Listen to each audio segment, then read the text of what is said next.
Especially మీరు గమనించాల్సిందంటే మన వ్యక్తిగత బాధ్యత కూడా మనకు ఉండాలి సార్. ఓకే ఓకే ఒక్క నిమిషం అండి. Morning 5 o'clock 1 second sir. Morning 5 o'clock టికెట్లు ఇస్తామని చెప్తే భక్తులు ముందు రోజు మార్నింగ్ 7 o'clock లోపలికి వెళ్ళిపోయారు సార్. వెళ్ళిపోయారు భక్తులు. ఏకాదశి రోజే మాకు టికెట్లు కావాలన్న మెయిన్ ఇంటెన్షన్ తో అక్కడే కూర్చునేశారు. వాళ్ళు బయటకు రాలేదు. దాంతో కొంతమందికి సఫికేషన్ కి గురయ్యి వాళ్ళ ఊపిరాడక ఇబ్బంది పడుతుంటే వాళ్ళని బయట తీసుకొచ్చే నెపంతో వాకిలు ఓపెన్ చేశారు సార్. ఆ టైంలో హఠాహుటిన టికెట్లు ఇస్తున్నారేమో అని ఒకేసారి వెళ్ళి అందరూ పడ్డారు. తొక్కిసలాట జరిగింది. కానీ అక్కడ వాకిలు తీయడం చాలా తప్పు. అనౌన్స్మెంట్ చేయకుండా వాకిలు తీయడం తప్పు అనేది మేము ప్రతి ఒక్కరం వాదిస్తున్నాం. మేము ఎక్కడ కరెక్ట్ అని చెప్పట్లేదు.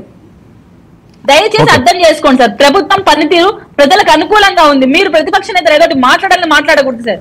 ఓకే కీర్తన గారు ఒక విషయం, ఇప్పుడు ఏదైతే పవన్ కళ్యాణ్ గారు అక్కడ జరిగినప్పుడు ఎవరో అల్లరి చేయడానికి చూస్తున్నారు అంటే అంతకుముందు కూడా ఏదో జరిగినట్లుగా మీరు చెప్తున్నారు. ఇవన్నీ లేనిపోయిన అనుమానాలు తావి ఆ వీడియోలు ఏమైనా ఉన్నాయా? వీడియోలు అంటే రికార్డ్ చేశారు కానీ మన దగ్గర అయితే లేవు సార్. ఇంకా ఇప్పుడైతే తీసుకురాలేము మేము. ఎందుకంటే కొంతమంది పిల్లలు రికార్డ్ ఉన్నాయి. రాళ్ళు రాళ్లతో ఉండేది నాకు తెలియదు కానీ మాట్లాడుకోవడం పరస్పరం ఇద్దరం వాగ్వాదం చేసుకోవడం అయితే ఉంది సార్. మా దగ్గర వాళ్ళ దగ్గర మేము వాళ్ళు మాట్లాడడం గట్టిగా. ఎందుకు ఇక్కడికి వచ్చారు? పవన్ కళ్యాణ్ గారు ప్రెస్ కాన్ఫరెన్స్ జరుగుతుందని తెలుసు కదా. మీరు ఆ సైడ్ గా జగన్మోహన్ రెడ్డి గారు వస్తారు, ఇక్కడ ఎందుకు వచ్చారు అంటే వాళ్ళు ఏదో బూతులు మాట్లాడుతున్నారు. మా సైడ్ చూపించి బూతులు మాట్లాడారు. అండ్ మా వాళ్ళు పోలీస్ డిపార్ట్మెంట్ పిలిచాం. వెంటనే సదరు పోలీసులు వచ్చి కంట్రోల్ చేశారు.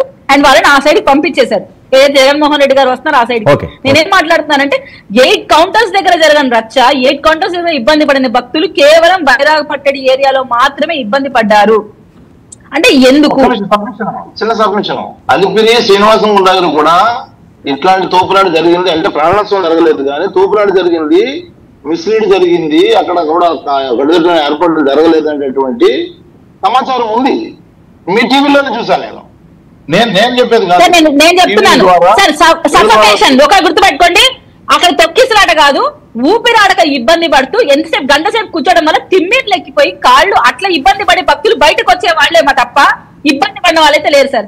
బైరాగ పట్టణంలో ఇంత విపరీతంగా 40 మంది అంటే చిన్నపిల్లలకి పాలు లేమంట, ముసలి వాళ్ళకి ఆహారం లేదట, మంచినీళ్ళు లేమంట.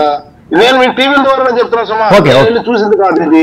టీవీలో ఇస్తాను కీర్తన గారు. గాయత్రి గారు ఏంటిది పుణ్యక్షేత్రంలో ఈ ప్రాణాలు కోల్పోవడం? పర్యవేక్షణ చేసుకోవాలి కదా. ఒక నిమిషం నానమూర్తి గారు ఇస్తారు. ఒక నిమిషం గాయత్రి రెస్పాన్స్. ఎవరినో బాధ్యతలు చేసి వదిలేస్తారు.